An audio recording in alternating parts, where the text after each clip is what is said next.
कहीं किसी जंगल में एक टुनटुनी चिड़िया रहा करती थी।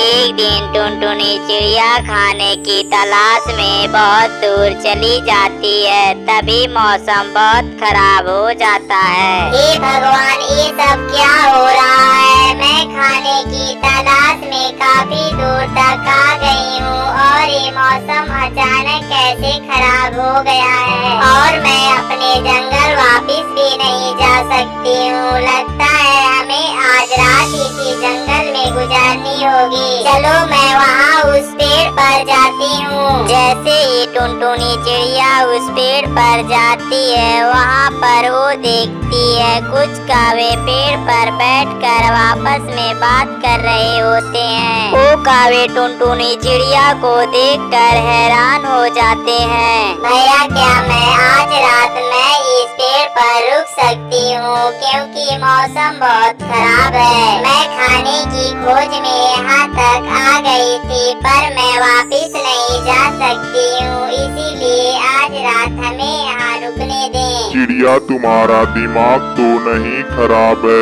तुम यहाँ नहीं रुक सकती। इस पेड़ पर हम सब रहते हैं, जाओ यहाँ से। बेचारी टुनटुनी चिड़िया उदास होकर वहाँ से चली जाती है। अब मैं कहाँ जाऊँ? बारिश भी होने वाली है और मुझे कहीं रहने का ठिकाना भी नहीं मिला है। तभी टुनटुनी चिड़िया को एक घर दिखाई देता है, जहाँ पर कालू कौवा अपनी पत्नी गौरी के साथ बैठा था। वो दोनों आपस में एक दूसरे की बात कर रहे थे। टुनटुनी चिड़िया उन दोनों के पास जाती है और कहती है, कालू भैया, आज रात आपके पास मैं रुक सकती हूँ। मौसम बहुत खराब है। मैं कल सुबह होते ही अपने जंगल चली जाऊंगी। तभी चमेली कावी कहती है, देखो टुनटुनी चिड़िया, तुम यहाँ रुक तो सकती हो, लेकिन यहाँ कोई भी तुम्हें अपने घोंसले में नहीं रहने देगा। ऐसा करो, तुम उस पेड़ की टहनी पर रुक जाओ। ऐसे ही मौसम खराब होने लगता है। गौरी कावे टुनटुनी चिड़िया की कोई मदद नहीं करती है। मैं ऐसी बारिश में कैसे रुकूंगी? मैं सुबह तक मर जाऊंगी। कैसे भी करके मुझे अपना घोंसला बनाना होगा ताकि मैं आराम से रात गुजार सकूं। तभी वहाँ कालू कौवा आता है। टुनटुनी चिड़िया, तुम क्यों परेशान हो रही हो? छोड़ दो, बेवजह कोशिश ना करो। इतना खराब मौसम में तुम घोंसला नहीं बना पाओगी। नहीं नहीं कालू भैया, मैं मेहनत करूंगी। जब तक मेरी जान है तब तक मैं कोशिश करूंगी। और टुनटुनी चिड़िया मेहनत और परिश्रम से घोंसला बना लेती है और उसमें आराम से सो जाती है। अगले दिन मौसम सही हो जाता है। तभी गौरी कावी कालू से कहती है, कालू जी, चलो देखकर आते हैं वो चिड़िया जिंदा है कि मर गई है। अरे गौरी, वो चिड़िया मर गई होगी। तुम्हें नहीं पता कल मौसम कितना खराब था। फिर से दोनों पति पत्नी टुनटुनी को देखने जाते हैं। वो हैरान हो जाते हैं। टुनटुनी चिड़िया अपने बनाए हुए घोंसले में आराम कर रही होती है। हमें माफ कर दो टुनटुनी चिड़िया, हम दोनों ने तुम्हारा कितना मजाक उड़ाया। और टुनटुनी चिड़िया, तुमने अपने मेहनत और संघर्ष से अपना घोंसला बनाकर अपनी जान बचा ली। गौरी बहन, आप लोगों का बहुत बहुत धन्यवाद। आप दोनों ने मुझे यहाँ पेड़ पर रुकने दिया। अब चलती हूँ। यह कहकर टुनटुनी चिड़िया अपने जंगल वापस चली जाती है और फिर से टुनटुनी चिड़िया अपने घर पर खुशी खुशी रहने लगती है। इसी जंगल में टूनी अपने 2 बच्चों के साथ रहती थी। उस जंगल का महाराज एक चील था। चील महाराज का एक केवल पुत्र था, जिससे महाराज बहुत लाड प्यार किया करता था। उसी जंगल में एक दुष्ट कौवा भी रहा करता था और मिट्टू तोता भी। एक दिन महाराज का सुपुत्र महाराज चील के पास आता है और उससे कहता है, पापा, ओ पापा, मैंने सब फल खाया है लेकिन एक फल नहीं खाया है। मैं वह फल खाना चाहता हूँ, मुझे वह फल दिला दो ना। मैं अवश्य लाकर दूंगा मेरे बेटे, पर ये तो बताओ वो कौन सा फल है, उसका नाम तो बताओ। जी पापा, उस फल का नाम एप्पल है, मैं एप्पल खाऊंगा पापा, मुझे लाकर दो ना पापा। बेटे की यह बात सुनकर महाराज जी सेनापति को एप्पल लाने के लिए कहता है। सेनापति अभी जाओ जंगल से एप्पल खोजकर मेरे सुपुत्र के लिए लाओ, चाहे जैसे भी हो मेरे बेटे को लाकर देना ही होगा। ठीक है महाराज जी, मैं अभी जाता हूँ, एप्पल लेकर आता हूँ। सेनापति गिद्ध और चील एप्पल की तलाश में निकल जाते हैं। सेनापति गिद्ध और चील सारा जंगल खोज लेते हैं, फिर भी उसे एप्पल दिखाई नहीं देता है। फिर सेनापति गिद्ध एक पेड़ पर चढ़कर कहता है, हाय हाय, पूरा जंगल खोज के मुझे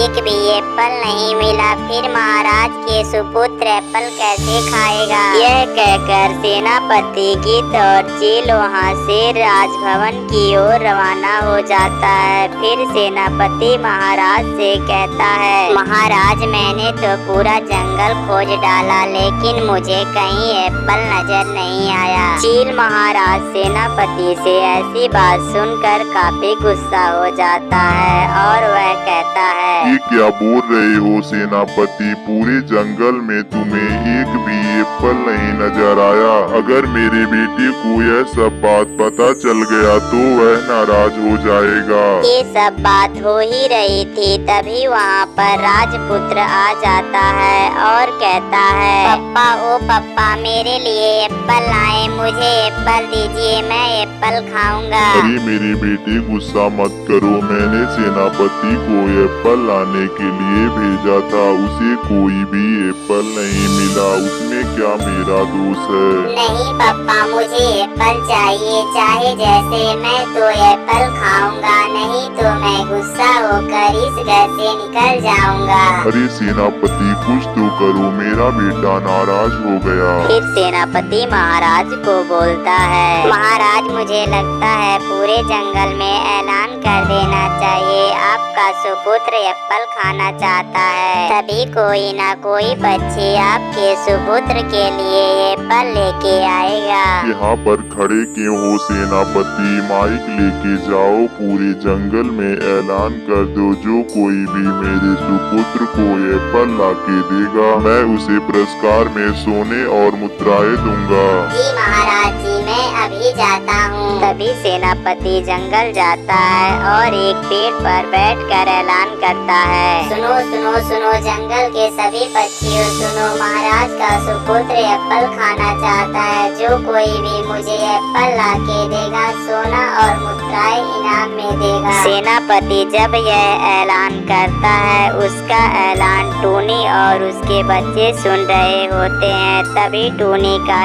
एक बेटा टूनी से कहता है, मम्मा ओ मम्मा, सुन रही हैं, सेनापति ऐलान कर रहा है, महाराज हमें पुरस्कार देंगे, चलो महाराज के पास चलते हैं मम्मा और पुरस्कार लेके आते हैं। अरे मेरे बेवकूफ बेटे, महाराज पुरस्कार ऐसे ही नहीं देगा, महाराज का सुपुत्र एप्पल खाना चाहता है, जो कोई भी महाराज के सुपुत्र को एप्पल लाके देगा, महाराज उसे ही पुरस्कार देगा, समझे। ऐसे सुनकर टूनी का बेटा टूनी से कहता है, तब चलो मम्मा एप्पल लेके महाराज चील के पास चलते हैं और पुरस्कार लेके आते हैं। लेकिन एप्पल कहाँ मिलेगा, मेरी जानकारी के हिसाब से तो इस जंगल में एप्पल का एक भी पेड़ नहीं है। मम्मा चलो ना, महाराज से ये जानकर आते हैं आखिर माजरा क्या है। तुमने बिल्कुल ठीक कहा मेरे बेटे, चलो आखिर यह घटना क्या है जानकर आते हैं। फिर टूनी और उसके बच्चे महाराज चील के पास जाते हैं और इधर गिद्ध सेनापति फिर ये ऐलान कर रहा होता है, सुनो सुनो सुनो जंगल के सभी पक्षियों सुनो, इस जंगल के महाराज का सुपुत्र एप्पल खाना चाहता है, जो कोई भी उसे एप्पल ला कर देगा, महाराज उसे पुरस्कार देंगे। इधर मिट्टू ये ऐलान सुन रहा था और सुनने के बाद कहता है, महाराज माइक से यह ऐलान करवा रहा है, चलो देख कर आता हूँ, आखिर मामला क्या है। ऐसा कहकर मिट्टू तोता महाराज के पास जाने लगता है और फिर इधर सेनापति यह ऐलान करता है, सुनो सुनो सुनो जंगल के सभी पक्षियों सुनो, इस जंगल के महाराज का सुपुत्र एप्पल खाना चाहता है। जो कोई भी उसे एप्पल ला कर देगा महाराज उसे सोनाएं और मुद्राएं इनाम में देंगे। इधर दुष्ट कौवा यह ऐलान सुनकर कहता है, मैं इतना बड़ा ऑफर नहीं छोड़ सकता हूँ, पुरस्कार तो मैं लेकर रहूँगा। पहले महाराज चील के पास जाकर देखता हूँ असल में मामला क्या है। ऐसा कहकर कौवा महाराज चील के पास चल देता है। कुछ देर बाद सभी महाराज चील के पास पहुँच जाते हैं और कहते हैं, महाराज मैं सही से समझ नहीं पाया, आखिर मामला क्या है। हाँ महाराज, मिट्टू ने बिल्कुल ठीक ही कहा, आखिर मामला क्या है, आप हमें समझाने की कृपया करें। देखो बच्चियों, मैं बहुत विपत्ति में पड़ गया हूँ। मेरा सुपुत्र एप्पल खाना चाहता है, इसलिए मैंने सेनापति को जंगल में भेजा था। पूरा जंगल खोजने के बाद भी उसे एक भी एप्पल नहीं मिला और वापस आ गया और मेरा बेटा यह सुनकर बहुत गुस्सा हो गया है। इसलिए मैंने आप सबको यहाँ पर बुलाया है, चाहे जैसे भी हो मेरे सुपुत्र को एप्पल ला के दो। महाराज अभी एप्पल कहाँ मिलेगा, अगर मेरे पेड़ पर एप्पल होता मैं आपके सुपुत्र के लिए एप्पल अवश्य ला कर देता। महाराज मेरे भी पेड़ पर एप्पल नहीं है। ऐसा सभी पक्षियाँ बोल रही थी, तभी महाराज का सुपुत्र वहाँ पर आ जाता है और कहता है, पापा, अरे पापा, ओ पापा, मेरे लिए एप्पल लाए। सुन रही हो टूनी, मेरे बेटा एप्पल खाने के लिए कैसे जिद कर रहा है। मेरे पास पैसा होने के बावजूद भी मैं उसके लिए एप्पल नहीं ला पा रहा हूँ। महाराज से ऐसी बात सुनने के बाद टूनी महाराज के सुपुत्र को समझाते हुए कहती है, सुनो राजपुत्र, तुम बहुत बड़े बाप के बेटे हो, मैं ये जानती हूँ, लेकिन हर समय जिद पर अड़े रहना उचित नहीं है। हर चीज का एक समय होता है। यदि तुम मुझे एक माह का समय दो तो हम अपने खेत में एप्पल का पेड़ लगाऊंगी और उसके बाद तुम्हारे लिए एप्पल लेके आएंगे। टूनी की बात सुनकर राजपुत्र कहता है, टूनी आंटी, आपकी बात सुनकर मुझे बहुत अच्छा लगता है। मैं अपने पापा से नहीं एप्पल मांगूंगा, मैं आपको एक माह का समय देता हूँ। आप 1 महीने बाद एप्पल ला कर देंगी ना आंटी? मैं 1 महीने बाद तुम्हें एप्पल अवश्य ला कर दूंगी। और यह कहकर टूनी अपने खेत की तरफ रवाना हो जाती है और अपने दोनों बच्चों को लेकर खेत में एप्पल का पेड़ लगाती है। और कुछ दिन बाद एप्पल का पेड़ बड़ा हो जाता है और उस पे फल लग जाते हैं। और उसके बाद टूनी महाराज के पास एप्पल लेके जाती है और महाराज खुश होकर उसे सोनाएं और मुद्राएं इनाम में देते हैं।